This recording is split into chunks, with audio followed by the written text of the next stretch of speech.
नमस्कार, मैं हूं आपके साथ यशी शुक्ला। देवभूमि के दंगल में आप सभी का स्वागत है। मैं हूं बात आज हम देवभूमि के दंगल में करेंगे। देवभूमि बिहार, विपक्ष पूछ रहा सवाल।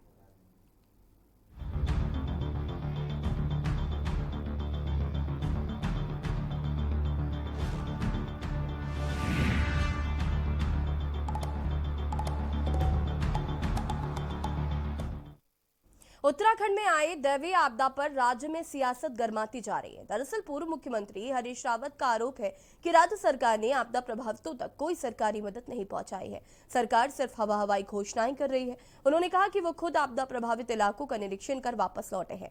अपने निरीक्षण के दौरान उन्होंने देखा कि प्रभावितों तक ना तो राशन पहुंचा है और ना ही बिजली पानी। इन सब के बीच कांग्रेस ने राज्य सरकार को अल्टीमेटम दिया है कि यदि प्रभावितों तक आर्थिक धनराशि जल्दी नहीं पहुंचाई गई तो कांग्रेस 28 तारीख से प्रदेश भर में आंदोलन करेगी। इधर कांग्रेस का अल्टीमेटम तो उधर भाजपा के नेताओं को आम जनता और अपनी ही पार्टी के कार्यकर्ताओं के विरोध का सामना करना पड़ रहा है। कुल मिलाकर चुनाव से पहले विपक्ष और जनता के आक्रोश ने सरकार की टेंशन को और बढ़ा दिया है। आज हम इसी पर करेंगे चर्चा, लेकिन उससे पहले ये रिपोर्ट देखिए।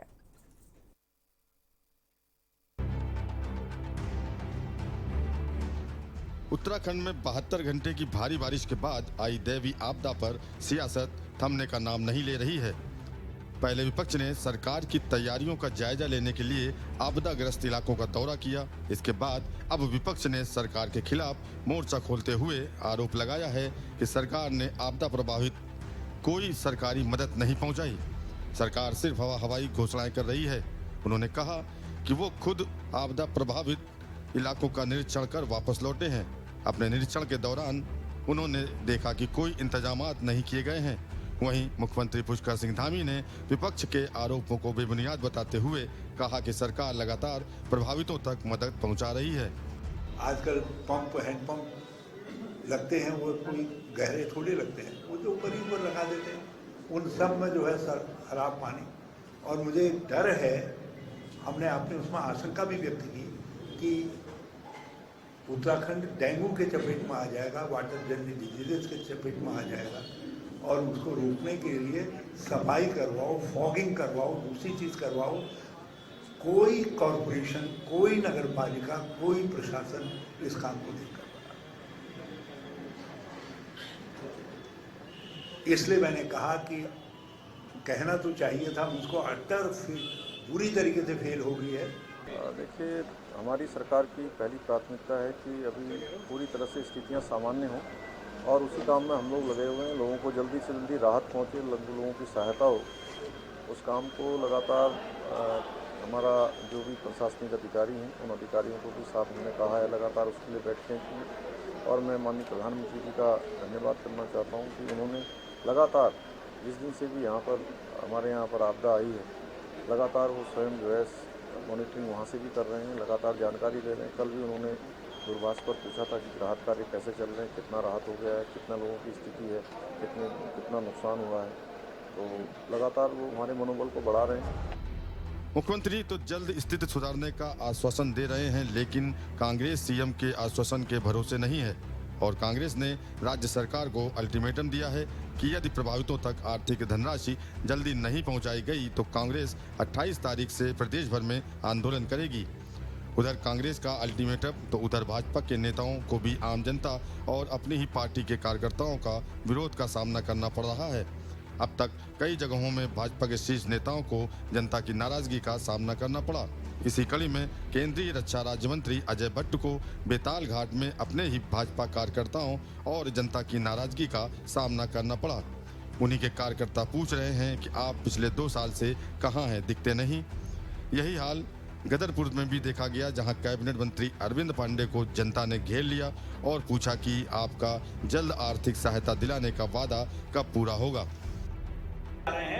ये सहायता हम एक इवेंट करके दिखाएंगे और ये जनता को एहसास कराएंगे कि भाई ये हमने कर दिया। लेकिन इनको ये जानना आवश्यक है कि जनता को, प्रभावित परिवारों को, प्रभावित लोगों को जब उस मदद की आवश्यकता थी तब वो ये मदद नहीं कर रहे हैं। और अब आगे जो मदद करने की वो सोच रहे होंगे, इवेंट के रूप में, एक बड़ा उत्सव मनाने के रूप में जो कोशिश कर रहे होंगे, वो अपने मतलब के लिए है, इस प्रदेश की जनता के लिए नहीं कर रहे हैं। कुल मिलाकर चुनाव से ठीक पहले आई आपदा सरकार के लिए सिरदर्द बन रही है। एक ओर जहां विपक्ष सरकार को घेर रहा है तो वहीं दूसरी ओर जगह जगह बीजेपी के ही कार्यकर्ता और जनता सांसदों मंत्रियों के प्रति नाराजगी व्यक्त कर रहे हैं, जो कि गंभीर है। सरकार को चाहिए कि वह जल्द आपदा प्रभावितों तक मदद पहुंचाए। देखना होगा कब तक राज्य इस आपदा से उबर पाता है। देहरादून से के न्यूज इंडिया के लिए अंकित काला की रिपोर्ट।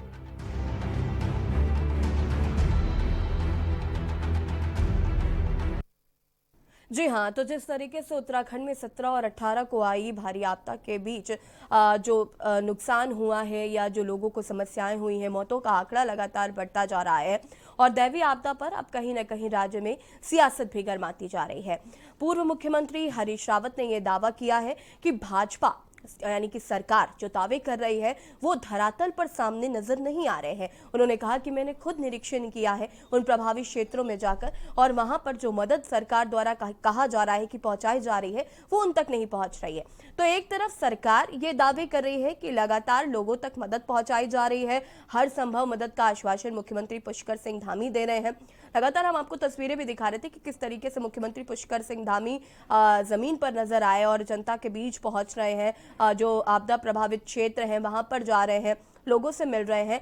लेकिन कहीं ना कहीं अब इस पर सियासत गरमाती हुई नजर आ रही है, क्योंकि आज हरीश रावत का जो बयान सामने आया उसके बाद से ही तमाम अन्य विपक्षी दल भी एकजुट नजर आ रहे हैं। आज हम इसी पर चर्चा करेंगे। हमारे साथ मेहमान भी जुड़े हुए हैं, उनसे आपका तारुफ करा देते हैं। पहले विनोद सुयाल जी हमारे साथ बीजेपी प्रवक्ता जुड़े हुए हैं, बहुत बहुत स्वागत है आपका विनोद जी। धीरेन्द्र प्रताप जी प्रदेश उपाध्यक्ष कांग्रेस से हमारे साथ जुड़ चुके हैं। बसंत कुमार आम आदमी पार्टी से प्रवक्ता हमारे साथ जुड़ चुके हैं। पीसी थपलिया जी यूकेडी के वरिष्ठ नेता हैं, वो हमारे साथ जुड़ चुके हैं। AK बियानी जी पर्यावरणविद हैं, हमारे साथ जुड़ चुके हैं। आप सभी का बहुत बहुत स्वागत है। इस डिबेट की मैं शुरुआत करूंगी, विपक्ष के जो मुद्दे हैं उन पर हम बात करेंगे, लेकिन उससे पहले हम बात करेंगे आखिर ये जो तमाम बहस हो रही है, तमाम सियासत गरमाई हुई है, तमाम जो बातें कही जा रही हैं, इसका मूल कारण क्या है? आपदा, जिसकी वजह से लोगों को समस्याएं हो रही है। 2013 के बाद से लगातार उत्तराखंड में आपदाएं आ रही हैं। और AK बियानी जी, मैं सबसे पहले आपका रुख करूंगी, इसका जो मूल कारण है मैं वो आपसे जानना चाहूंगी। बैक टू बैक आपदाएं आ रही हैं, क्या बड़ी वजह आप मानते हैं कि आपदाएं जो है वो आने का लगातार आ रही हैं, थमने का नाम नहीं ले रही? देखिए, जहां तक आपदाओं का सवाल है जी ये दो तरह की आपदाएं हैं। जी एक वो आपदा जो पृथ्वी के अंदर से उत्पन्न होती है या पृथ्वी के अंदर कुछ इस तरह की क्रिया होती है जो आपदाओं के रूप में निकलती है, जैसे भूस्खलन, भूकंप। और दूसरी पर्यावरण के कारण होती है, जैसे बाढ़ है या हिमस्खलन है या इससे रिलेटेड जो भी होती है। जहां तक इन आपदाओं का सवाल है, जी जो पृथ्वी के अंदर से होने वाली आपदा है, खास करके भूकंप, उसको तो हम प्रेडिक्ट भी नहीं कर सकते, न कर पाएंगे, क्योंकि जी पृथ्वी के अंदर इतनी जटिल आंतरिक संरचना है कि काफी प्रयास चल रहे हैं, उसके बावजूद भी उसमें कोई सफलता नहीं दिख रही है। जी और वो एक अनएक्सपेक्टेड होती है, और उस अनएक्सपेक्टेड के कारण अगर हम पहले से उसके बचाव के उपाय ले तो ज्यादा अच्छा रहेगा। जहां तक भूस्खलन का सवाल है, ये भी उत्तराखंड की एक बहुत बड़ी समस्या है जी और यह इसको काफी हद तक रोका जा सकता है, काफी हद तक प्रेडिक्ट भी किया जा सकता है, क्योंकि एकाएक लैंडस्लाइड कहीं नहीं होता है। उसके पीछे काफी लंबे टाइम तक प्रकृति या पृथ्वी उसकी तैयारी करती है। तैयारी हो जाने के बाद जब चट्टानें कमजोर हो जाती तब वो खिसकना शुरू करती है। जी तो अगर हमारी उसमें मॉनिटरिंग वगैरह ऐसी रहे या हमारे बराबर जो संस्थान कार्यरत हैं वो उस पर ध्यान दें तो उनको तो रोका जा सकता है और जी उसका नुकसान को काफी कुछ कम करा जा सकता है, या उसका अल्टरनेटिव हम सुझा सकते हैं कि अगर मान लीजिए कहीं कंट्रोल में नहीं होना है जी तो हम उसका अल्टरनेटिव ढूंढ सकते हैं। जी और जहां तक पर्यावरण या वातावरण से जो आपदाएं होती है, जिसमें लैंडस्लाइड है, सॉरी जिसमें बाढ़ है, ये एक ऐसी आपदा है जिसको जब भी मैं देखता हूँ तो बड़ा दुख होता है कि हमारे मौसम विज्ञानी काफी पहले इसको प्रेडिक्ट कर देते हैं कि भाई 4 दिन बाद बारिश होगी, 5 दिन बाद बारिश होगी, 7 दिन बाद बारिश होगी। 15 दिन तक का पूर्वानुमान बड़ा सटीक रहता है। जी इसके बावजूद बाढ़ आती है और हजारों लोगों की संपत्ति नष्ट होती है, सैकड़ों लोग मारे जाते हैं। तो इससे बड़ा दुख का कोई सवाल नहीं हो सकता। जो चीज पूरी प्रेडिक्टेबल है और उस प्रेडिक्शन के बावजूद हम उस पर ध्यान नहीं देते, तो ये हमारे लिए एक निश्चित रूप से शर्म का विषय है। मैं ये कहना चाहूंगा और बाढ़ एक ऐसी आपदा है जिसको रोका जा सकता है या उसके प्रभाव को काफी न्यून करा जा सकता है, जी।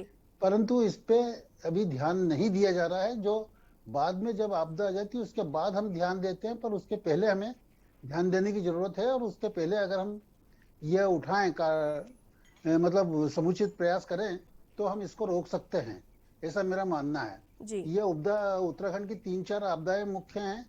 इसके अलावा छोटी मोटी आपदाएं जैसे जंगल में आग लगना, अब वो उम, अधिकतर आपदाएं मानव जनित कारणों से होती है, मानव द्वारा होती हैं आग लगने की घटनाएं। तो मेरा ये कहना है कि उसको भी रोका जा सकता है, ऐसा नहीं कि उसको नहीं रोका जा सकता है।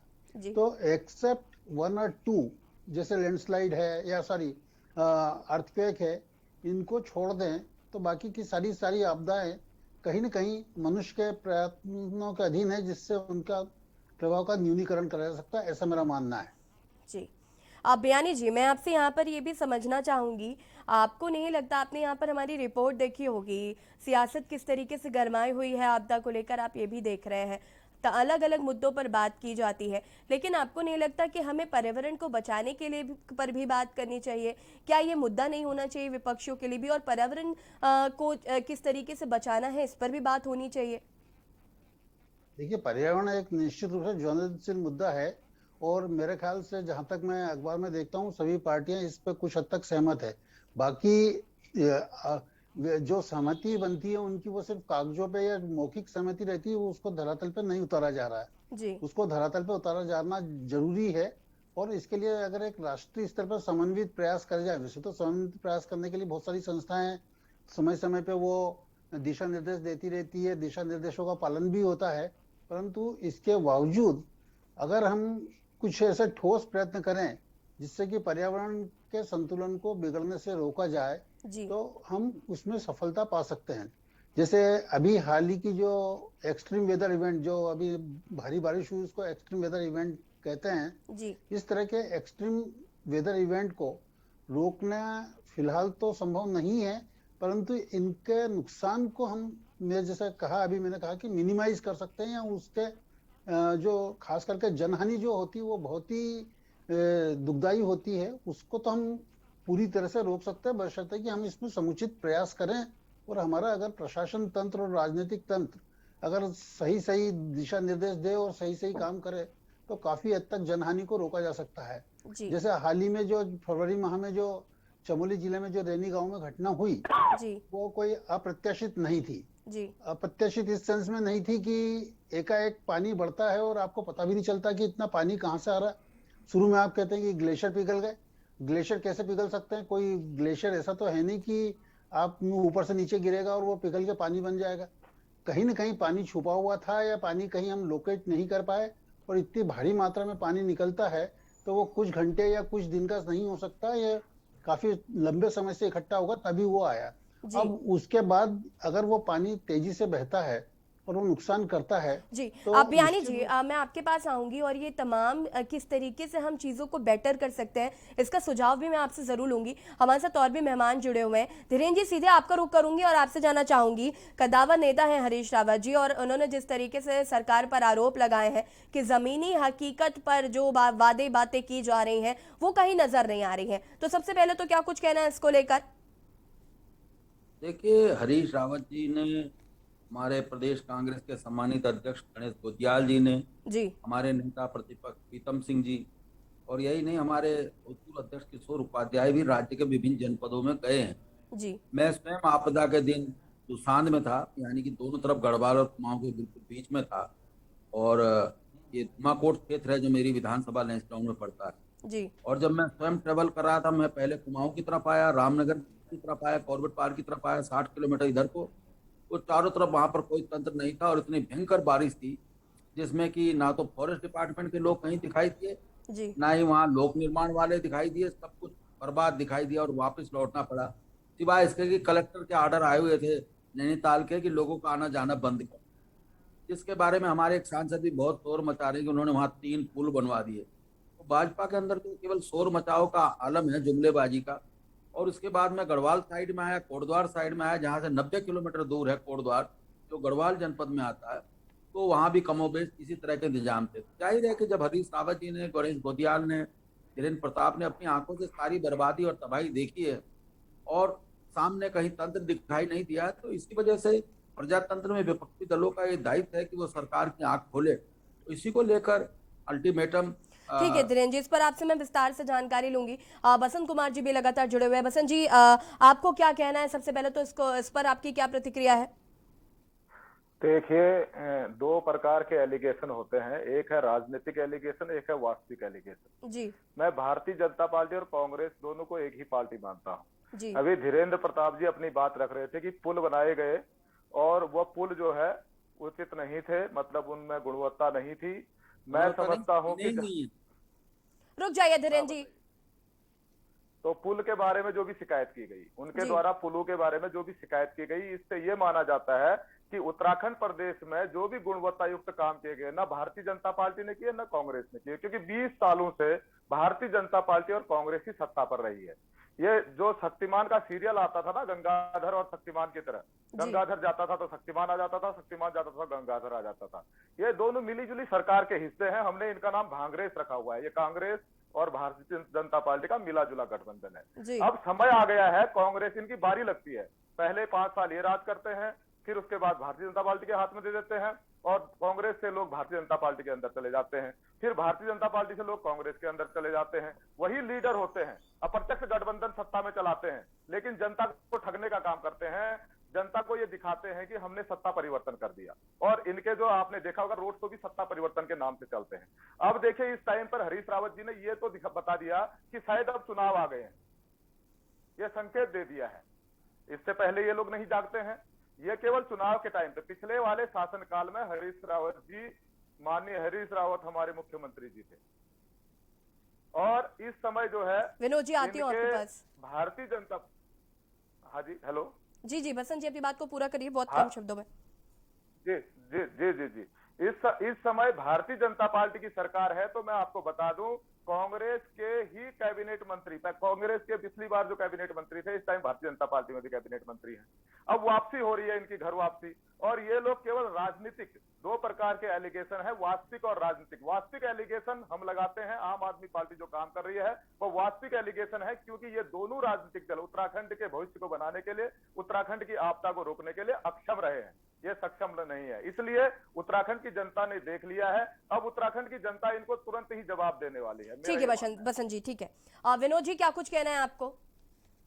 देखिए, मुझे लगता है कि इस समय उत्तराखंड के अंदर जो भीषण आपदा आई और 3 दिन तक जो बरसात हुई, और उस बरसात के उपरांत जो जन धन की हानि हुई, जान माल की हानि हुई, फसलों का नुकसान हुआ, पर संपत्तियां टूटी।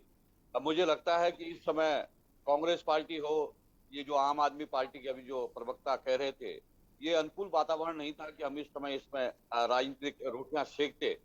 लेकिन अभी कांग्रेस के प्रवक्ता और आम आदमी पार्टी के प्रवक्ता, क्योंकि चुनाव सर पर है, साढ़े चार वर्षों तक इन्हें कहीं भी अपने दायित्व का निर्वहन की याद नहीं आई।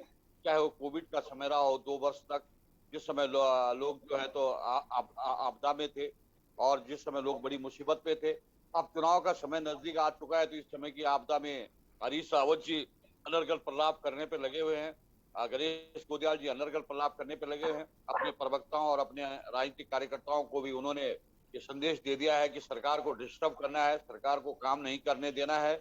हमारे प्रदेश के यशस्वी मुख्यमंत्री और हमारे बहुत ही, मतलब मैं ये नहीं कह रहा हूँ कि मैं कोई इसलिए कह रहा हूँ, ये आम जनता जानती है कि पुष्कर धामी जी ने जिस तत्परता के साथ और जिस संवेदनशीलता के साथ जो आपदा आई, और जिस तरह से केंद्र सरकार ने 24 घंटे पहले चेतावनी दे दी थी, जिसके कारण जन धन की हानि रुकी है, और उसके बाद हमारे मुख्यमंत्री जी ने जिस तरह से ग्राउंड जीरो पर जाकर पूरी चीजों का अपने आप निरीक्षण किया, और वहां पर जाकर जो प्रभावित थे उनसे मिले, और जिन्होंने अपने जिनकी जान माल की हानि हुई उन तक पहुंचने का प्रयास किया। सभी तरह के भोजन से लेकर और राहत कार्यों से लेकर सभी तरह की राहत लोगों को पहुंचाने का जो काम किया, उससे आम जनमानस में मुख्यमंत्री जी के प्रति लोगों के मन में एक सकारात्मक भाव है लेकिन मुझे लगता है कि कांग्रेस पार्टी को ठीक है विनोद जी, कहीं ना कहीं यही बड़ी समस्या है कि जो सरकार दावे कर रही है उससे विपक्ष सहमत नहीं है, और कहीं ना कहीं जमीनी हकीकत पर हरीश रावत जी को वो नजर नहीं आया, और शायद यही वजह है कि वो कर रहे हैं क्योंकि उन्हें क्या जरूरत है फालतू बयानबाजी करने की। कहीं ना कहीं वो धरातल पर उतरे, उन्हें लगा कि चीजें नहीं मुहैया हो पा रही हैं, इस वजह से। इसका जवाब मैं विनोद जी आपसे लूंगी, लेकिन उससे पहले अभी हमारे साथ पीसी थपलियाल भी जुड़े हुए हैं, उनकी भी प्रतिक्रिया लेनी है मुझे। पीसी थपलियाल जी, मैं आपसे जानना चाहूंगी, विपक्ष का आरोप है कि भाजपा सरकार जो दावे कर रही है वो जमीनी हकीकत पर पूरे नहीं हो रहे हैं, कितना सहमत हैं आप?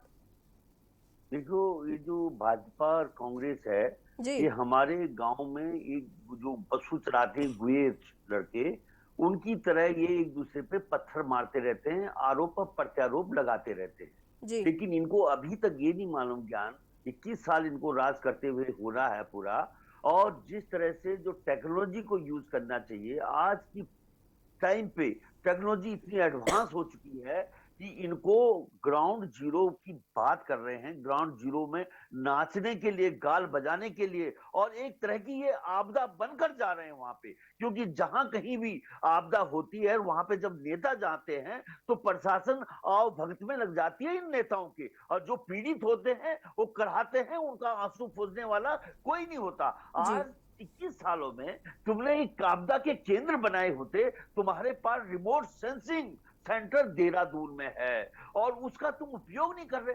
पिन पॉइंट पे तुम देख सकते हो कि उत्तराखंड में कहां पे क्या हो रहा है, और वहां पे अपने अधिकारियों के माध्यम से आप अरे अटक गए। क्योंकि आपकी जो राजनीति है वो गाल बजाई राजनीति है। आज को अजी अब तो प्रधानमंत्री जी कूद गए उत्तराखंड की आपदा में। प्रधानमंत्री जी बोल रहे हैं, हाँ जी मुख्यमंत्री जी क्या हो रहा है, आपको क्या चाहिए। देखिए, इस तरह की नौटंकियां जो इस चुनाव के वक्त में ये लोग करने लगे हैं, और अपनी टोली को लेकर वो हरीश रावत जी, वो भी तो इस राज्य के मुख्यमंत्री रहे, लेकिन कोई ऐसा सिस्टम डेवलप नहीं किया। थपलियाल जी, क्या आप यहाँ पर ये कहना चाहते हैं कि केंद्र सरकार को राज्य सरकार की मदद नहीं करनी चाहिए? चाहिए, लेकिन केंद्र राज्य सरकार को केंद्र सरकार से स्टेट में उन्होंने बोल दिया भाई इतना हमारा वो है लगभग डैमेज, इसको कंट्रोल कर लीजिए। अब उसको ना करके तुम हाँ जी फोन में बातें हो रही हैं, हम बारीक नजर रखे हुए हैं, पैनी नजर रखे हुए हैं, और काम करने वाला नीचे एक व्यक्ति होता है जेसीबी वाला, बाकी पूरी की पूरी चेन ऑर्डर देने वाली होती है। लेकिन इस तरह से मैं ये बोल रहा हूं कि सिस्टम को फास्ट किया जाए। आप विदेश में जाइए, कहीं नेता नहीं दिखाई देते, लेकिन इस देश में मालूम नहीं क्या हुआ कि वो इस देश के नेता नाचना इनको पेपरों में आना है, अखबार में आना है, टीवी में आना है, लेकिन जमीनी हकीकत। मैं जानता हूं केदारनाथ की आपदा के समय में जिस तरह से लोगों को, जो पीड़ित लोग थे, वो कह रहे थे कि साहब हम सवर्ण हैं, हम लाइनों में नहीं लग सकते, और जो लोग गरीब गुरबे लाइन में लगने में शर्म नहीं आ रही, वो लाइनों में 1 बार 2 बार 3 बार लगते जा रहे हैं, और आपदा का जो सामान हमारे पास तक पहुंचना था वो नहीं पहुंचता। ठीक है थपलियाल जी, ठीक है। विनोद जी, मैं विनोद जी को देते हैं लोग। जरा मुझे इस बात का जवाब दीजिए आप। आपने यहाँ पर बयानी जी से, चूंकि मैंने इस डिबेट की शुरुआत की थी और बयानी जी से मैंने स्पष्ट रूप से पूछा था कि आपदाएं जो हैं जिस तरीके से बैक टू बैक उत्तराखंड में आ रही हैं, इतनी समस्याएं हो रही, इतना नुकसान हो रहा है, जनहानि हो रही है, जिस तरीके से अभी उन्होंने बताया कि बाढ़, मौसम विभाग पहले ही चेतावनी दे देता है कि मौसम खराब होने वाला है या भारी बारिश होने वाली है, वहां पर हम पहले से चीजों को व्यवस्थित कर सकते हैं, पहले से कंट्रोल कर सकते हैं, लेकिन ये काम नहीं किया गया। जनहानि हुई, लगातार मौतों का आंकड़ा बढ़ रहा है, कितने मकान क्षतिग्रस्त हुए हैं, तो ये पहले से क्यों नहीं समझा जाता? और ये सवाल मेरा कांग्रेस से भी होगा, क्योंकि आपदाएं बहुत पहले से आ रही हैं और इस पर पहले से काम करने की जरूरत है, इसके लिए कोई ठोस कदम उठाने की भी जरूरत है। तो पहले विनोद जी, मैं आपसे जवाब लूंगी इसका। देखिए, सरकार ने 24 घंटे पहले ही, केंद्र सरकार ने और राज्य सरकार ने भी इसके लिए एहतियात के तौर पर पहले कदम उठा लिए थे, लेकिन पानी की धार और पानी कितना ज्यादा हो, कितना उससे नुकसान हो, इसका आकलन करना तो मुझे लगता है कि आपदा से पहले किसी को हो।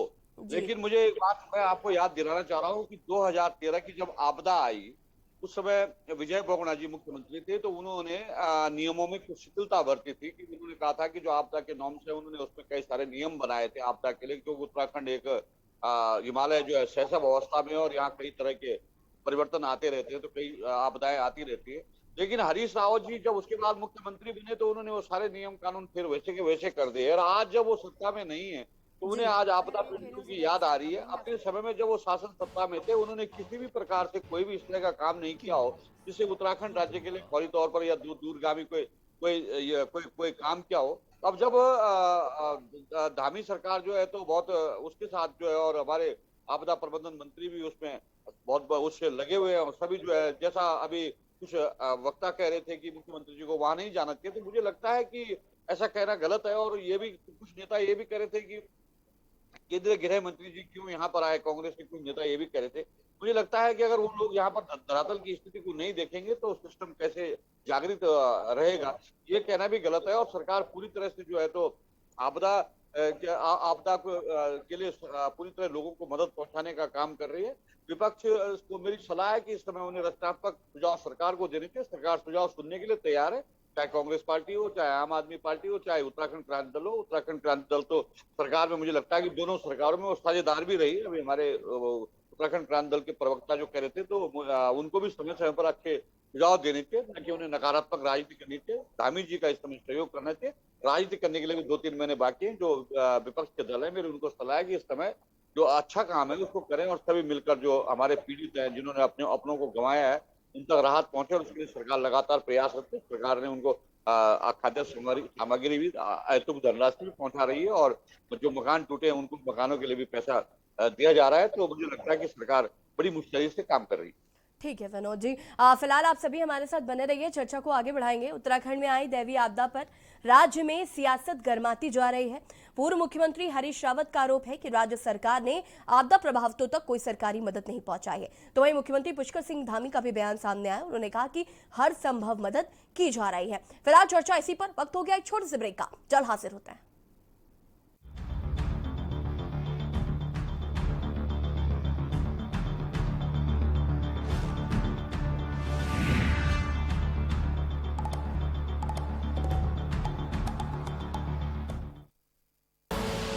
आप देख रहे हैं के न्यूज, खबरों का सारथी। जुबान के लिए उड़ चला गैरों की जमीन पर, खुशबू अपने पन की ढूंढता। दूर कितना भी जा, इस जुबान से दूर ना जा पाओगे। विमल, बोलो जुबान केसरी।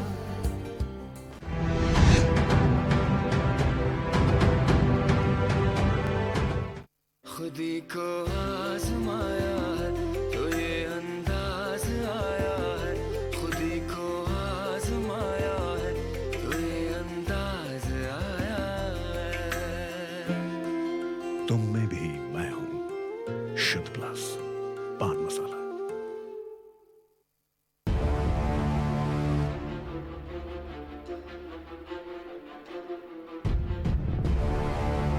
आज प्रदेश का 9 मेडिकल कॉलेजन का उद्घाटन है।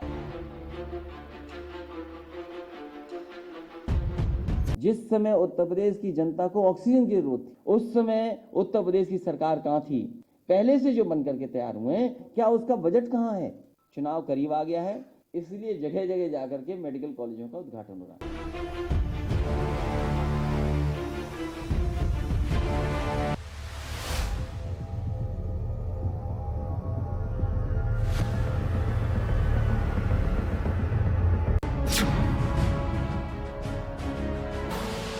आप देख रहे हैं के न्यूज, खबरों का सारथी।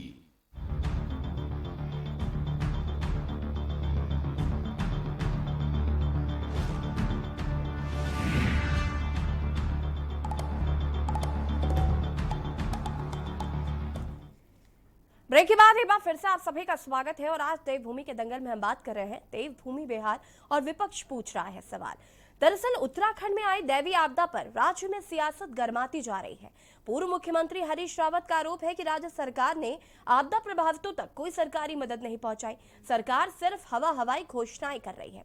उन्होंने कहा कि वो खुद आपदा प्रभावित इलाकों का निरीक्षण कर वापस लौटे हैं और अपने निरीक्षण के दौरान उन्होंने देखा है कि प्रभावितों तक ना तो राशन पहुंच रहा है और ना ही बिजली पानी। इन सब के बीच कांग्रेस ने राज्य सरकार को अल्टीमेटम तक दिया है कि यदि प्रभावितों तक आर्थिक धनराशि जल्द नहीं पहुंचाई गई तो कांग्रेस 28 तारीख से प्रदेश भर में आंदोलन करेगी।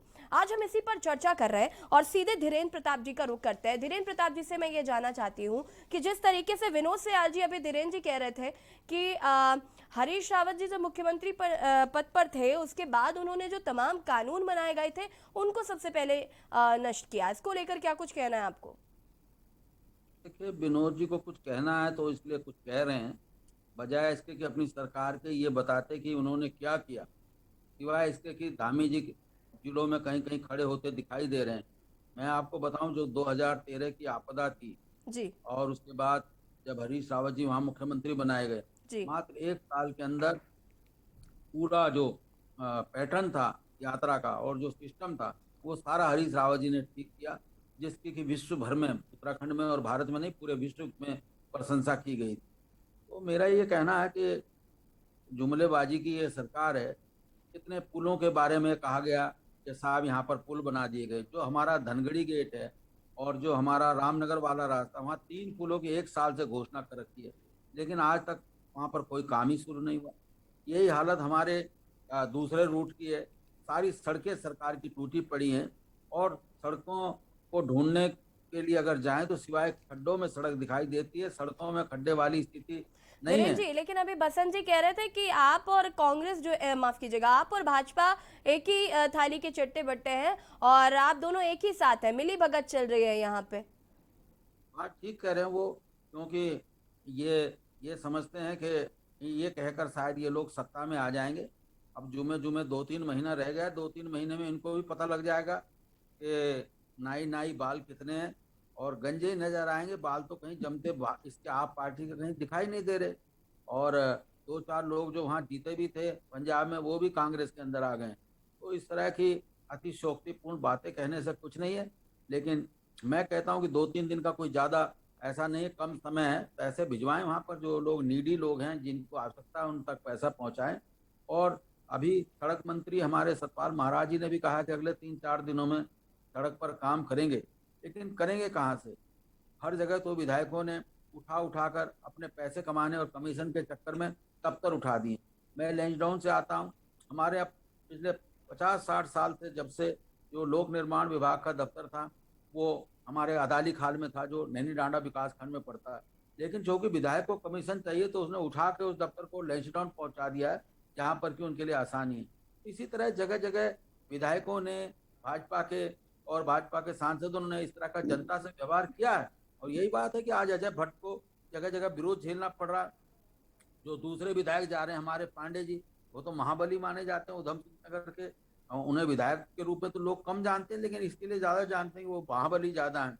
तो बाहुबली विधायकों तक की जान पे आई पड़ी है। मेरा भाजपा के प्रवक्ता से भी निवेदन है और प्रिय पुष्कर धामी छोटे भाई हैं हमारे, उनसे भी मेरा निवेदन है कि अपना काम निष्ठापूर्वक करें। 3-4 महीने जितने दिन भी वो राज में है, अगर कुछ काम कर देंगे तो लोग उन्हें याद रखेंगे, बाकी तो जनता उन्हें हटा ही रही है। ठीक है धीरेन्द्र जी। विनोद जी, मैं आपके पास आऊंगी, लेकिन उससे पहले मुझे बसंत जी से जवाब जानना है। बसंत जी, आप पर भी आरोप है कि कांग्रेस तो फिर भी जमीनी हकीकत पर जनता के पास पहुंच रही है, उन लोगों के पास पहुंच रही है, कैंप लगा रही है, मदद कर रही है, लेकिन आम आदमी पार्टी कुछ नहीं कर रही। देखिए, कांग्रेस और भारतीय जनता पार्टी को मैं बता देना चाहता हूँ कि आपदा के पुनर्निर्माण का जो जिम्मा है, आपदा के पुनर्निर्माण के लिए वो आम आदमी पार्टी ही जानी जाती है। हमारे chief minister candidate, chief minister के जिनको चेहरा घोषित किया गया है, केदारनाथ पुनर्निर्माण का काम उन्हीं के द्वारा करवाया गया। तो ये हमें ना सिखाएं कि आपदा के लिए जो है ना किस तरीके से लोगों को मदद पहुंचाई जाती है, किस तरीके से लोगों के साथ। केवल प्रवक्ता जी, मैं आपको बता दूं, वो उनको ठेका मिला था वहाँ पे कुछ लोगों की सप्लाई का, उन्होंने ठेका किया, उसका पैसा लिया है। अब आप एक एनजीओ ठेका ले रही है तो वो अलग बात। आप उसका रिकॉर्ड आपको ज्यादा जानकारी है। मैं आपको स्पष्ट बता दूं कि केदारनाथ पुनर्निर्माण का काम आम आदमी पार्टी ने किया है और उत्तराखंड पुनर्निर्माण का काम भी आप दोनों की त्रासदी से इस उत्तराखंड को बचाने का, उत्तराखंड की जनता को बेहतर विकल्प देने का काम भी आम आदमी पार्टी करेगी।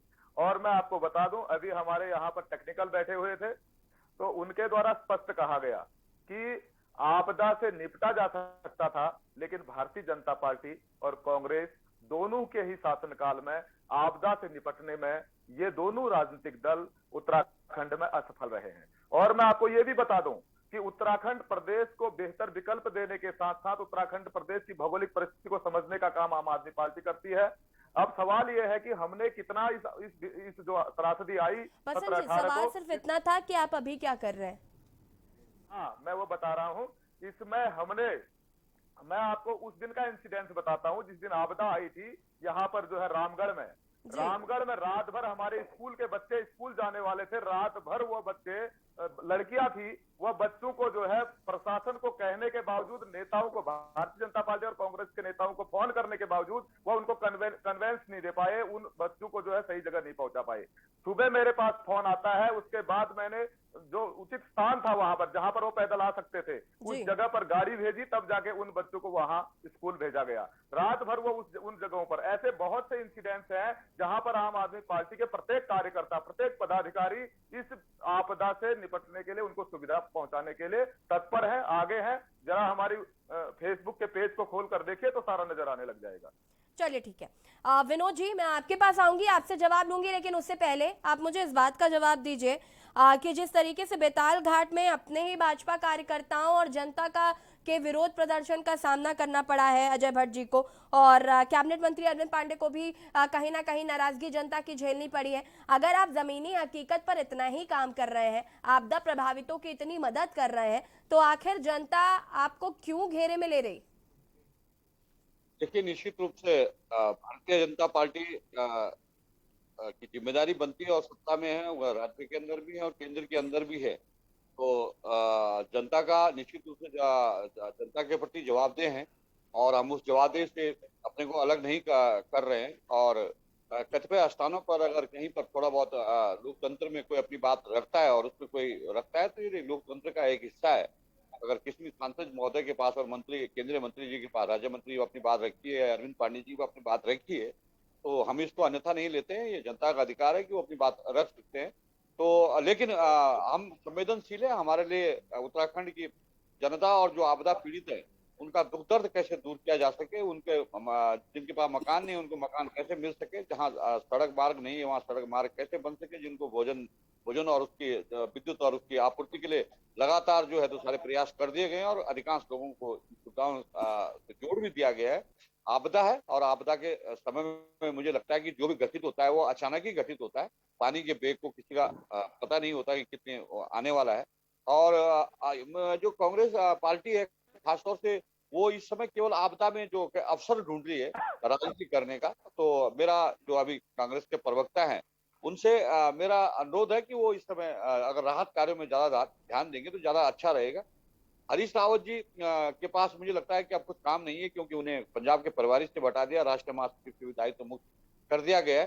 तो बेरोजगारी में मुझे लगता है कि उत्तराखंड राज्य के अंदर में अगर इस तरह से उपवास और इस तरह के मुझे लगता है प्रपंच। विनोद जी रुक जाइए, अभी आपने ये कहा ना कि जिस तरीके से अभी बेताल घाट के लिए बताया जहाँ पर उनका अजय भट्ट जी का विरोध हुआ है, अरविंद जी का विरोध हुआ है, तो वो कुछ जगह रह गई होंगी और वहां पर चीजों को व्यवस्थित किया जाएगा। हो सकता है हरीश रावत जहां पर गए हो वो जगह भी रह गई हो, वरना बाकी जगह तो आप काम कर ही रहे। देखो, मैं ये नहीं कह रहा हूँ जब कोई आपदा आई तो अव्यवस्था तो निश्चित है, अव्यवस्था तो वही होगी जब आपदा आई है। तो आपदा से लाइट भी गया, सड़क मार्ग से संपर्क भी कटा। चलिए, आपदा अभी आई है अजय भट्ट जी के साथ, एक मिनट रुक जाइए विनोद जी। अजय भट्ट जी से कहा गया कि 2 साल से आप गायब थे, नजर नहीं आ रहे थे, कहाँ थे 2 साल से? तो 2 साल से आपदा तो नहीं आई हुई थी, आपदा तो अभी 17-18 को ही आई है। इससे पहले कहाँ थे अजय भट्ट जी? और चीजों को तो मैं कह सकता हूँ, लेकिन अजय भट्ट जी के जनसंपर्क के बारे में ऐसा कहना गलत होगा। अजय भट्ट जी हमारे प्रदेश के पूर्व में अध्यक्ष रह चुके हैं, अजय भट्ट जी हमारे नेता पर हरीश रावत जी आपके मुख्यमंत्री रह चुके हैं, उन पर आपको कोई आपत्ति नहीं है, सांसद रह चुके। जहाँ तक अभी भाई साहब अपनी मनगढ़ंत कहानी सुना रहे थे, तो मेरा उनसे अनुरोध है कि कहानी तो अच्छी है, लेकिन अगर धरातल पर उस कहानी के लिए कुछ किया जाए तो ज्यादा अच्छा है। खत्म होने वाली है, 2 महीने रह गए, इस चुनाव तरह के की 2 महीने रह गए, फिर आपको पता लग जाएगा। जमीन पे बेरोजगारी जाके आपने कुछ बढ़ाई काम है, तो ज्यादा अच्छा है। अगर हम दिल्ली से जाकर बयानबाजी करें, देहरादून से जाकर बयानबाजी करें और मैदान में जाके कुछ ना करें और केवल भारतीय जनता पार्टी और सरकार पर ही आरोप लगाए, तो मुझे लगता है कि आपदा पीड़ितों इस समय छला होगा और एक तरह की राजनीति करने का विनोद जी 58,000 करोड़ के बजट का क्या करते हैं आप, ये बता दीजिए जरा। अरे भैया, आप तो बहुत लंबी बहस में हैं और सब 58,000 क्या आपको पूरा बता दिया जाएगा। आप परेशान न हो। आम आदमी पार्टी की है तो जो बता तो रहे हैं आपको, आपके कोविड केंद्रीय के मंत्रियों को सुरक्षा बढ़ानी पड़ी है, कोविड के दिल्ली से समय में ब्लैक कैट कमांडो बुलाने पड़ रहे हैं। आम आदमी पार्टी जो दिल्ली के मुख्यमंत्री वो कह रहे थे यहाँ के अस्पताल केवल दिल्ली वालों के लिए हैं, उत्तराखंड वाले वापस जाओ, है ना। तो आम आदमी पार्टी को अभी उत्तराखंड का पहले यहाँ की टोपोग्राफी को थोड़ा ध्यानपूर्वक देख ले। यहाँ के दिल्ली का बजट फायदे में और उत्तराखंड का बजट घाटे में क्यों रहता है, ये बताइए आप मुझे। ये फर्जी घोषणा है कि हम 5,000 रुपए उनको दे देंगे। दिल्ली का आंकड़ा बताता है कि कितने लोगों को आपने जो है तो वो दिया है। ये तो जब जनता हमारे हाथ में सत्ता देगी, हम 5,000 कहाँ से देते हैं वो हम बताएंगे आपको। इनके केंद्रीय मंत्री और मंत्रियों की क्या हालत हो रखी है, जान बचानी मुश्किल हो रखी है। नहीं, ऐसा है धीरेन्द्र प्रताप भाई साहब, आप जो है इससे निश्चिंत रहिए। उत्तराखंड की जनता भारतीय जनता पार्टी के साथ है। गठन भी भारतीय जनता पार्टी ने किया है। आपने आंदोलन किया है, लेकिन आपकी पार्टी उस समय केंद्र में थी, है ना। जनता पे कृपा करिए। जी जी, तो इसलिए आप निश्चिंत रहिए और हम ही इस राज्य को संभालेंगे और इस राज्य के सरोकारों से हमारा गहरा नाता है और भारतीय जनता पार्टी ही 60 पार करके पुनः सत्ता में आएगी। आप अभी आराम से विपक्ष में बैठिए। जी ठीक है। आप सभी से मेरा ये सवाल है कि मुझे एक बात बताइए, अभी पर्यावरण को बचाने की बात कोई क्यों नहीं करता है? मुझे कोई इस बात का जवाब देगा क्या? क्योंकि जिस तरीके से पर्यावरण को खतरा है। रुक जाइए धीरेन्द्र जी, मैं आपकी बात को पूरा कर लूं। मैं सभी को मौका दूंगी क्योंकि मुझे इस बात का जवाब सबसे चाहिए, चाहे वो कांग्रेस हो, चाहे वो भाजपा हो, चाहे वो आम आदमी पार्टी हो और चाहे वो यूकेडी के नेता ही क्यों ना हो। मुझे ये जवाब सबसे चाहिए कि पर्यावरण को बचाने की बात क्यों नहीं की जाती? जब लगातार आपदाएं आती हैं उनसे कैसे निपटना है, कितना नुकसान हुआ, कितने लोगों की मौतें हुई। माफ कीजिएगा एक शब्द बोल रही हूं मैं कि कितनी भीख देने वाले जो मुद्दे होते हैं आप हमेशा उन्हीं पर बात करते हैं, लेकिन जो जरूरी मुद्दे हैं उन पर चर्चा नहीं की जाती। क्या पर्यावरण को बचाना एक नीरस मुद्दा है? इस पर आपको वोट नहीं मिलेगा इसलिए आप इस पर चर्चा नहीं करना चाहते? शुरुआत करूंगी धीरेन्द्र जी आपसे, जवाब दीजिए।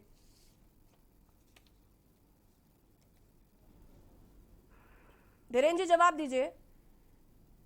देखिए, करने पे राज्य में जो है वनाधिकार आंदोलन चल रहा है, एक अलग विशिष्ट प्रकार का सुंदरलाल बहुगुणाजी नहीं रहे। अब धीरेन्द्र प्रताप और किशोर उपाध्याय इसके लिए केंद्र सरकार से लड़ रहे हैं और भारत सरकार से लड़ रहे हैं कि वो हमारी मदद करे। हम ये भी कह रहे हैं कि राज्य के लोगों को पिछड़ा क्षेत्र घोषित किया जाए। हम ये भी चाहते हैं कि यहाँ के वन बचे रहें और हमारे को और संसाधन दिए जाएं जिससे कि राज्य के लोगों को चूल्हा जलाने में उसकी मदद हो, उनके घर चलें। ये सारी बातें हैं, हम अपने स्तर पर इसकी लड़ाई लड़ रहे हैं और हम ये भी चाहते हैं केंद्र को ज्यादा से ज्यादा जो है। धीरेन्द्र जी, आप ये लड़ाई अब लड़ रहे हैं, जब आप सत्ता में थे तब आपने क्या किया, आप ये बता दीजिए। आपको मैं बता दूं कि स्पेशल कैटेगरी स्टेट का हमने राज्य बनाया था। जब हमारी सरकार थी हमने उसको विशेष दर्जा दिया था, हमने औद्योगिक इसको विशेष औद्योगिक सुविधाएं दी थी, लेकिन भाजपा अटल बिहारी वाजपेयी जी ने उसको बाद में हटा दिया। अब हम क्या कर सकते हैं? नहीं, औद्योगिक पैकेज ये अटल जी ने दिया है। की सरकार है, ये दिल्ली में इनकी सरकार है, योगी आदित्यनाथ लखनऊ में बैठे हुए हैं और यहाँ पर मेरे भाई धीरेन्द्र जी, थपलियाल जी आपको इस बात का जवाब बहुत ही बखूबी देंगे। थपलियाल जी जवाब दीजिए धीरेन्द्र जी की बात का। देखिए, बहुत दुख हो रहा है मुझे कि हम हर सवाल का जवाब बिना सोचे समझे दे रहे हैं, क्योंकि जो इंडस्ट्रियल पैकेज था वो अटल जी ने उत्तराखंड को दिया था और माननीय तिवारी जी जो एक सम्मानित और खांटी नेता थे मुख्यमंत्री, और वो उनके मुख्यमंत्री काल में ये पैकेज आया। लेकिन कांग्रेस के काल में केंद्र में मंत्री था और 2010 में इस कांग्रेस ने खत्म किया इंडस्ट्रियल पैकेज। देखिए कितनी, देखिए धीरेन्द्र प्रताप जी आप वरिष्ठ नेता हैं। देखो सुयाल जी, 2010 में कांग्रेस ने इसको खत्म किया इंडस्ट्रियल पैकेज को, और उस समय हमारे हरीश रावत जी केंद्र में मंत्री थे, इनके सामने इंडस्ट्रियल पैकेज खत्म हुआ। ये बहुत दुख की बात है। उसके बाद जब चुनाव आया जो केंद्र का सांसद का, तो भारतीय जनता पार्टी ने मुद्दा रखा था कि अगर हम सत्ता में आएंगे तो हम इंडस्ट्रियल पैकेज दोबारा से देंगे, लेकिन ये लोग भूल गए। आज इनको बिल्कुल ये लोग उत्तराखंड के मुद्दों को ये लोग फुटबॉल की तरह बना रहे हैं। ये आपदा को भी देखो, आपदा को कभी भी राजनीतिक मुद्दा नहीं बनाना चाहिए। आपदा एक ऐसा प्राकृतिक प्रकोप है जनता के बीच में, उस समय सबके हाथ मदद के लिए जाना चाहिए जनता के। आपके तो दिवाकर भट्ट उसमें मंत्री थे, उनसे करा देते। अरे मैं ये दिवाकर भट्ट जी तो 2007 में उसके साथ थे, अपने क्या बोलते हैं खंडूरी जी के साथ, लेकिन केंद्र ने खत्म किया 2010 में, और जिसमें ये हरीश रावत जी मंत्री थे केंद्र में। क्यों मैं अगर स्टेटमेंट मेरी गलत निकल जाए, मैं इसके लिए तैयार हूं कि जो नहीं, हम कहा करें आपका गलत। हमने तो कहा कि नरेंद्र तिवारी की बदौलत वहां पर ये बदौलत नहीं बोला जाता। अटल जी एक ऐसे विशाल नेता थे, विशाल। देखिए हमें राजनीति से हटकर भी देखना चाहिए प्रताप जी। राजनीति में आपदा में भी आप राजनीति देखो, वहां केदारनाथ आपदा में जिस तरह से आप लोग फेल हुए, आपको मुख्यमंत्री बदलना पड़ा, और उसके बाद आपकी जितनी कार्यकारी संस्थाएं थी वो फेल हो गई वहां पे काम करने के लिए, तब निम को लेना पड़ा। और निम जो है वो कभी भी कार्यकारी संस्था नहीं है, और इसके बावजूद भी आपके मुख्यमंत्री ने निम को वहां पे लगाया। ये बहुत ही, हम लोग जानते हैं हर चीज, हम बेबाक और ईमानदारी से बोल रहे हैं। ये जो अभी यहाँ पे आम आदमी पार्टी का नेता बोल रहा कि साहब आम आदमी पार्टी ने किया, अरे निम का एम्प्लॉय थे कर्नल अजय कोठियाल, और उसको नहीं करना चाहिए था वहां पे काम, लेकिन निम को लाना पड़ा क्योंकि पीडब्ल्यूडी सीपीडब्ल्यू सारी एजेंसी फेल हो गई। तब जब सबने हाथ खड़े कर दिए तब निम आया, क्योंकि निम के पास कुछ गोरखाली लोग थे और नेपाली लोग थे, और नेपाली लोगों के मजदूरों के माध्यम से उन्होंने काम करना शुरू किया। और उसमें भी जो बहुत बड़ा अपराध किया कि उन्होंने ये तय नहीं किया कि कितनी पर डे की उनको वो देनी चाहिए, वो जो हमारे सरकारी तौर से देनी चाहिए थी, उसका उल्लंघन हुआ, अपराध हुआ, और इसको अभी तक किसी ने कभी इंक्वायरी नहीं की। इन तमाम चीजों के जो सवाल उत्तराखंड के आगे हैं, और आपदा के ऊपर मैं आप लोगों से रिक्वेस्ट करता हूं कि हमें क्षेत्र में जाने का कोई मतलब नहीं है। जो वहां कार्य करता है, हमारी एजेंसियों को इतना मजबूत करो, पीडब्ल्यूडी को, एसडीआरएफ को इतना मजबूत करो कि वो वहां पे जाके जनता के साथ, आप जनता के बीच में भी ऐसे लोगों को खड़ा करो। पूर्व सैनिक है, पूर्व सैनिकों की यूनिटें बनाओ जब आपदा ना हो। आपदा के टाइम में घूमने लगते हो, और आपदा के पहले सो जाते हैं हम लोग, पहले और बाद में सो जाते हैं। कमल जी बिल्कुल, कहीं ना कहीं मैं आपकी बात से बिल्कुल सहमत हूँ कि पहले से ही जो व्यवस्थाएं हैं उन पर ध्यान देने की जरूरत है, क्योंकि उत्तराखंड में आपदाएं आती हैं, और चूंकि आती हैं तो इसके लिए पहले से ही आपको तैयार रहना चाहिए। आप इंतजार क्यों करते? जो चीजें हमारे हाथ में है कम से कम उनको तो हम कंट्रोल कर सकते हैं, ताकि जनहानि ना हो और जितना और नुकसान होता है वो ना हो। हमारे साथ ए.के. बियानी जी भी लगातार जुड़े हुए। बियानी जी, मैं आपसे जानना चाहूँगी, आप सुझाव दे रहे थे कि पर्यावरण को किस तरीके से हम बचा सकते हैं, और किस तरीके से ये जो आपदाएं हमारे कंट्रोल में है, हम मतलब जो उनको थोड़ा सा कंट्रोल कर सकते हैं, रोक तो नहीं सकते लेकिन जो कंट्रोल कर सकते हैं वो कैसे कर सकते हैं? देखिए, जहाँ तक आपदा को कंट्रोल करने का सवाल है, ये बड़ी आसानी से की जा सकती है।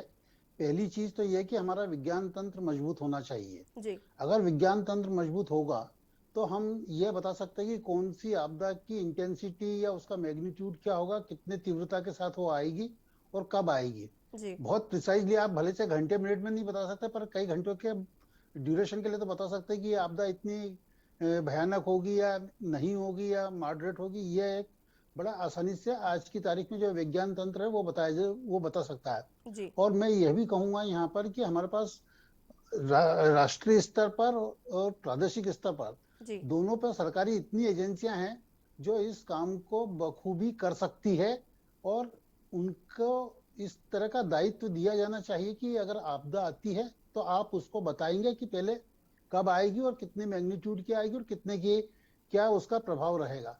अब जैसे नैनीताल में हुआ, 24 घंटे में 55 सेंटीमीटर बारिश हुई। ठीक है, इन्होंने मौसम विज्ञान ने या मौसम विभाग ने यह भविष्यवाणी कर दी कि भारी बारिश होगी, पर 55 सेंटीमीटर एक दिन में अगर बारिश होती है तो निश्चित रूप से यह भयावह होती है, और यह भयावह बारिश के लिए अलग से पैरामीटर होते हैं जिसके आधार पर इसको बताया जा सकता है कि भाई बारिश की सीवियरिटी इतनी ज्यादा होगी कि आप उसके लिए अतिरिक्त उपाय करें।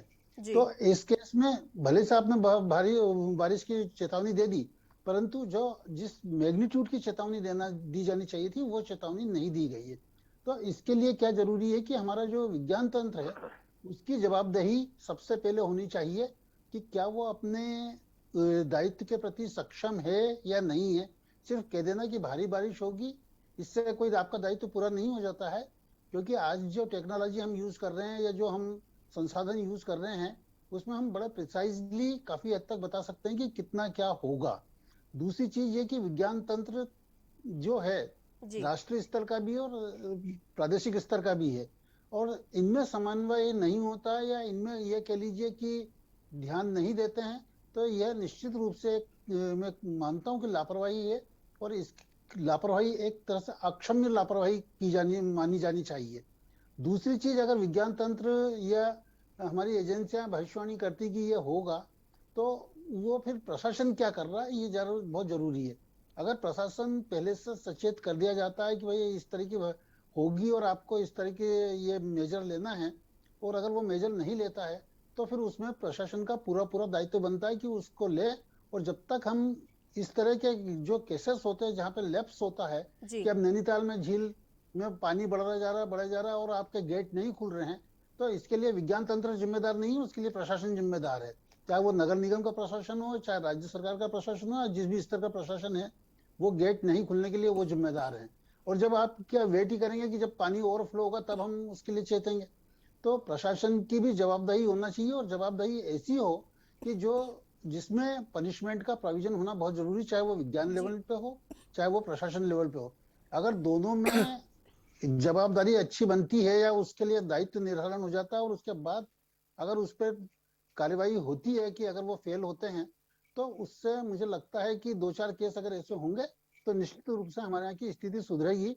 और ये बहुत ही अफसोस की बात है कि हमारे ट्रेकर माउंटेन पे जाते हैं और वन विभाग को पता नहीं लगता, और वहां पे जाके उनकी डेथ हो जाती है, स्नोफॉल में फंस जाते हैं या लैंडस्लाइड में फंस जाते हैं या वो अवलांच में फंस जाते हैं, और उनकी अनफॉर्चुनेट कंडीशन में डेथ हो जाती है। फिर हम ढूंढते रहते हैं उनको, कहाँ गए, और बाद में कुछ शव मिलते हैं, कुछ नहीं मिलते हैं। तो क्या जब मौसम विभाग जब कहता है कि बारिश बर्फबारी होने वाली है, तो फिर ट्रेकर अलाउ क्यों करे जाते हैं, और करे जाते हैं तो उसको रोकने की जिम्मेदारी किसकी है और उन पर निगाह रखने की जिम्मेदारी किसकी है? ये सारी चीजें होना चाहिए। वन विभाग की बिना अनुमति के नहीं जा सकते, तो कहीं ना कहीं वन विभाग भी इसमें दायरे में आता है कि उसकी भी जिम्मेदारी निश्चित हो। तो इस तरह से अगर हम हर जगह जिम्मेदारी को बांटेंगे और उसमें दायित्वपूर्ण बनाएंगे, और उसमें अगर हम ये प्रोविजन रखते हैं कि भाई अगर कहीं आपसे गलती होती है तो आपकी सर्विस कंडीशन पे या आपके सेवा की शर्तों पर कहीं ना कहीं प्रतिकूल प्रभाव पड़ेगा, तब जाके हम इसमें सफल होंगे, ऐसा मेरा मानना है। तो आप दायित्वपूर्ण प्रशासन और दायित्वपूर्ण वैज्ञानिक तंत्र बनाइए, देखिए चीजें अपने आप सुधर जाती है, और जो अभी भारी हमारा नुकसान हो रहा है उससे बच सकते हैं। आप आपदा के बाद जो बांटते हैं धनराशि या सहायता, और हमको ये चाहिए, हमको वो चाहिए, हमको ये करना चाहिए, वो करना चाहिए, उसके बजाय अगर हम आपदा रोकने पे ध्यान दें, या उसके हम पहले अगर इस पे ध्यान दें कि उसको कैसे उसके प्रभाव को न्यून कर सकते हैं, वो ज्यादा जरूरी है, बजाय हम बाद में उसके सहायता पहुंचाना या हम वहाँ पे राहत कार्य पहुंचाएं या हम उसमें आर्थिक मदद करें। इस तरह से नहीं होना चाहिए। होना ये चाहिए कि हम उसको रोकें। जी विनोद जी, मैं इसका जवाब आपसे लूंगी। जैसे कि अभी बयानी जी ने कहा, और ये मैं ये सभी से भी कहना चाहती हूँ कि कहीं ना कहीं इस पर ध्यान देने की जरूरत है, क्योंकि आपदाओं की वजह से उत्तराखंड में भारी त्रासदी होती है, लोगों को काफी नुकसान होता है, जनहानि होती है, लोग अपनों को खोते हैं, तो कहीं ना कहीं ये काफी दुखद है। और अगर हम चीजों को कंट्रोल कर सकते हैं, खत्म नहीं कर सकते लेकिन कंट्रोल कर सकते हैं, तो उस पर जरूर ध्यान देना चाहिए, बजाय इसके कि राहत सामग्री पहुंच रही है, नहीं पहुंच रही है, उसको लेकर सरकार को घेरने की कोशिश करते हैं। उससे पहले चर्चा में इस पर करनी चाहिए कि भाई आपदा आई है, तो उससे पहले जब मौसम विभाग की तरफ से अलर्ट जारी किया गया था, तो फिर पहले से व्यवस्थाएं क्यों नहीं की गई? विनोद जी, इसका जवाब मैं आपसे चाहूंगी। आपने यहाँ पर सभी को सुना, क्या कुछ कहना है आपका, क्या कुछ प्रतिक्रिया है इसको लेकर? बहुत कम शब्दों में अपनी बात को पूरा करिए। निश्चित रूप से आपदा एक गंभीर विषय है, और ये हिमालय क्षेत्र और उत्तराखंड का जो पूरा हिस्सा है वो इसमें मुझे लगता है कि आपदा समय से पर आती रहती है और काफी जन धन की हानि होती है। तो इसके लिए तंत्र विकसित करने की आवश्यकता है और सरकार इसके लिए तो काम भी कर रही है और हमारे केंद्रीय गृह मंत्री जी ने कहा भी है कि यहाँ पर एक उसकी स्थापना की जाएगी ताकि इन सब चीजों का पहले पता लगाया जा सके और आने वाले भविष्य में इनकी पुनरावृत्ति न हो। इस तरह के काम करने की आवश्यकता है और निश्चित रूप से अब टेक्नोलॉजी का जमाना है तो इन सब चीजों का पहले से पता लगाना आवश्यक है ताकि लोगों के जान माल की हानि भी बचाया जा सके और इस सब जितना भी नुकसान ठीक है विनोद जी, आप सभी का बहुत बहुत शुक्रिया चर्चा में शामिल होने के लिए। और आज हम बात कर रहे हैं जिस तरीके से लगातार उत्तराखंड में जो दैवीय आपदाएं आ रही हैं, पहले तो हमने उस पर भी चर्चा की कि आखिर इसको कंट्रोल कैसे किया जा सकता है, क्योंकि दैवीय आपदाएं हैं हम खत्म नहीं कर सकते लेकिन कंट्रोल कर सकते। और विपक्ष को इस पर सियासत करने के बजाय उन तमाम और मुद्दों पर बातचीत करनी चाहिए जिस पर उत्तराखंड में वाकई में लोगों को मदद मिल सके, लोगों की जो समस्याएं हैं उनसे छुटकारा मिल सके। फिलहाल देवभूमि के दंगल में इतना ही। देखते रहिए के न्यूज़ इंडिया। नमस्कार।